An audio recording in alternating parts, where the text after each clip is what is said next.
Hello everyone, a very warm welcome to you. Hope things are going well in your neck of the universe.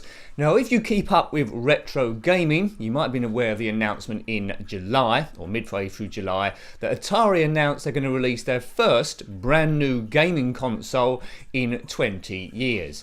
They haven't given us too much information about this, and they've kept it very brief in a time where retro systems seem to be coming out, well, quite a lot really, as the retro craze grows. Which, is it a good thing? Is it a bad thing? Or is it a quick cash-in? Well, it's a bit hard to know at the moment. It's going to be called the ATARI BOX. As I say, their first console in 20 years. If you don't know too much about Atari, it all started with the Atari 2600 back in 1977.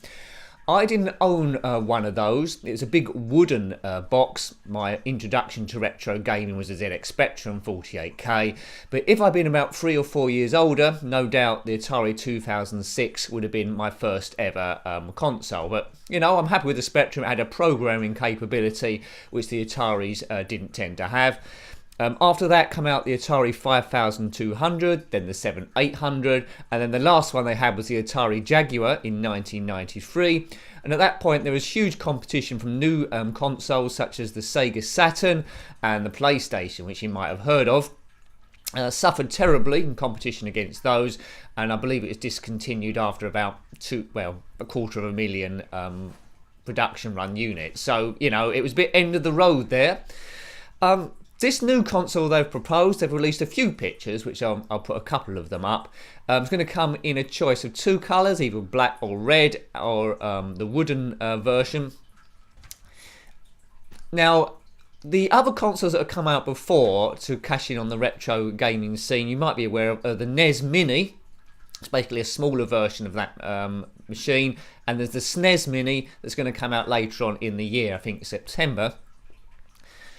I'm always a little bit confused about these devices because these games are available through emulation anyway on a PC, but it's all about nostalgia really, trying to get back to where you were in childhood. So although it is emulating, if you've got a smaller version of the console you had, I suppose there's less room, you do feel that you're playing that system rather than through a PC. So I can understand that a little bit, although it's just to replay older games. So, you know, you can get away with not having it.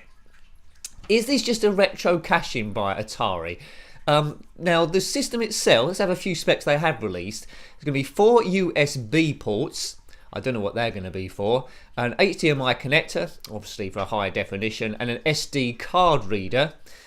They also said they're going to be re-releasing the classic games. Well, that's a given. I don't know how much they're going to cost or whether they're going to be free. This is the intriguing bit. It's also going to feature modern gaming content.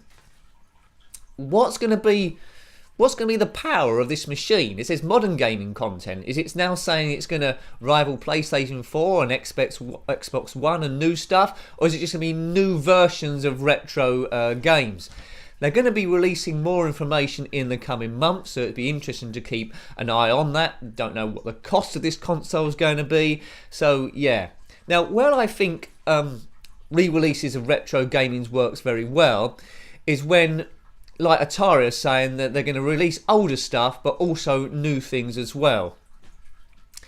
I do think it's a little bit gimmicky, unlike the ZX Spectrum Next, which if you haven't heard about that, there was a Kickstarter to produce a new ZX Spectrum, so a bit like in the Atari way of thinking. Hadn't been a Spectrum for years and years and years.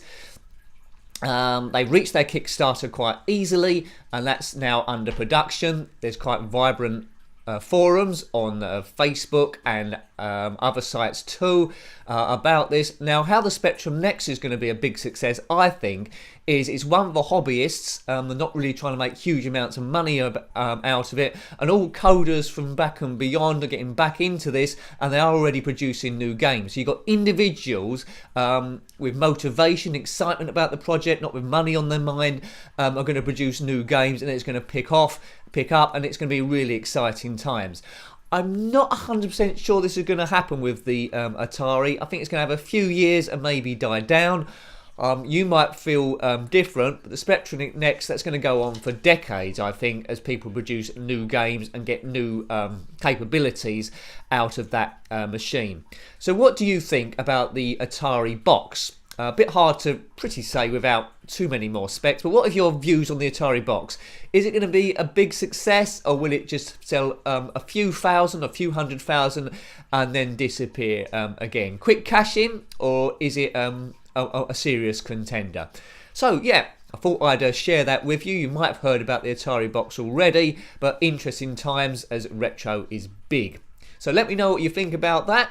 Thanks for watching the videos as always. We had a bit of an uplift on the amount of videos that are going up. Hope you've been able to follow them. I can't guarantee that volume's going to be all the time, but we'll see what we can do. So thanks for watching as always. Take great care of yourself and a very fond goodbye. Goodbye.